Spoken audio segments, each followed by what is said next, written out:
పుష్ప 2తో హోల్ ఇండియాను షేక్ చేసిన అల్లు అర్జున్ అప్కమింగ్ సినిమాల్లోనూ అదే ట్రెండ్ కంటిన్యూ చేయబోతున్నారు. పుష్పరాజ్ గా నెగటివ్ షేడ్స్ ఉన్న పాత్రలో అద్దరుకొట్టిన బన్నీ నెక్స్ట్ అట్లీ మూవీలో మరింత వైలెంట్ విలన్ గా కనిపించబోతున్నారు.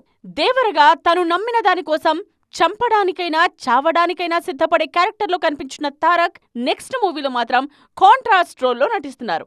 బాలీవుడ్ డెబ్యూ మూవీ వార్ 2లో హృతిక్ రోషన్ తో ఢీ అనే విలన్ గా నటిస్తున్నారు.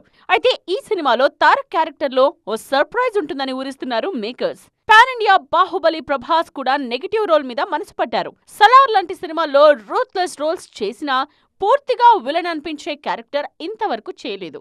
అయితే ప్రశాంత్ వర్మ దర్శకత్వంలో తెరకెక్కబోయే బ్రహ్మ రాక్షస్ లో అలాంటి క్యారెక్టరే చేయబోతున్నారట డార్లింగ్. యంగ్ హీరోలే కాదు, సీనియర్స్ కూడా ఇదే బాటలో ఉన్నారు. శ్రీకాంత్ ఓదెల సినిమాలో వైలెంట్ రోల్లో నటించేందుకు ఓకే చెప్పారు చిరు. ఆల్రెడీ షూటింగ్ పూర్తి చేసుకున్న కూలీ సినిమాలో నెగటివ్ రోల్లోనే కనిపించబోతున్నారు నాగ్. ఇలా అందరు హీరోలు నెగటివ్ రోల్స్ కు రెడీ అవుతూ ఉండడంతో ఈ ట్రెండ్ మరికొద్ది రోజులు కంటిన్యూ అవుతుందంటున్నారు క్రిటిక్స్.